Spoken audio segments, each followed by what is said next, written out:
Hello বন্ধুরা, নমস্কার। পুষ্পার কিচেনে আপনাদের স্বাগতম।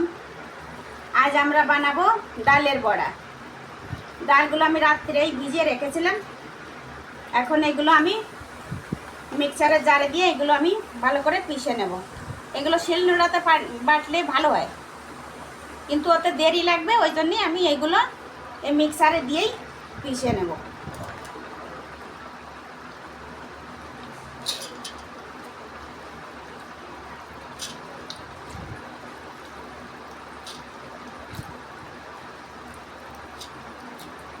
বন্ধুরা, এটা কিন্তু খেসারির ডাল। আমি খেসারির ডাল দিয়ে আজ ডাল বড়া করব। দেখুন বন্ধুরা, আমার ডালটাই যে মিক্সারে দিয়ে পিষে নিয়েছি। এতে 1 কিলো ডাল আছে, খেসারির ডাল। ডালের ভিতরে 1 কিলো ডালের ভিতরে আমি 50 গ্রামের মতো আদা শিলনোড়াতে কুচিয়ে নিয়েছি, একটু থেতিয়ে নিয়েছি। এখন এইটা আমি এর ভিতরে মিক্স করে দেব। এবার দেব সামান্য চিলি ফ্লেক্স।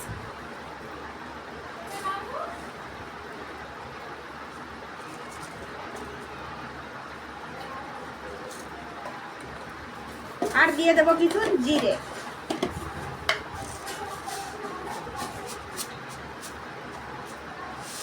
এই কিছুটা জিরে দিয়ে দিলাম।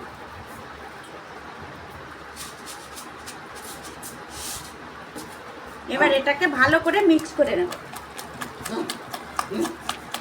এটাকে যত বেশি ভালো করে মিক্স করা হবে, তত কিন্তু বানানোর সময় তাড়াতাড়ি গলে যাবে। মিক্স না হলে ভালো গলবে না, সেজন্য একটু ভালো করে মিক্স করতে হবে।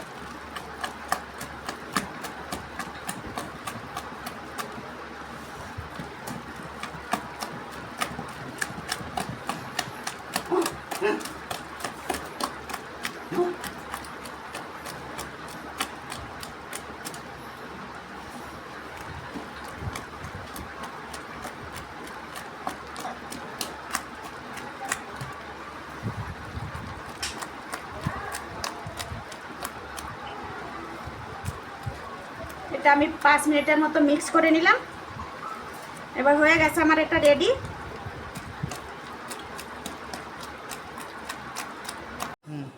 ডালগুলো ফেটে নিয়েছি, এখন ডালের বড়িগুলো বানিয়ে দিচ্ছি।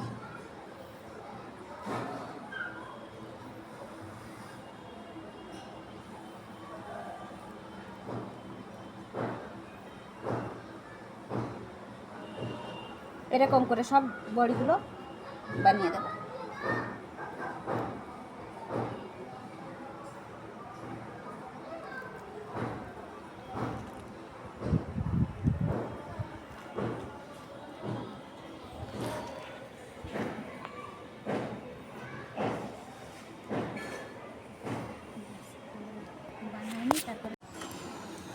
দেখুন বন্ধুরা, আমার এই যে সবগুলো দেওয়া হয়ে গেছে।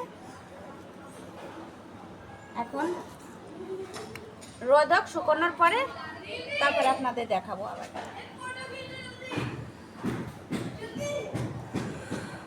ডাল বড়ি শুকিয়ে গেছে। এই যে বন্ধুরা, আমার ডাল বড়ি শুকিয়ে গেছে। শুকিয়ে যে দেখুন কত সুন্দর হয়েছে। এখন টিপ্পা ভরে রেখে দেবো, যখন ইচ্ছা হয় তখনই সবজির ভিতরে দিয়ে রান্না করা যাবে। Bye bye.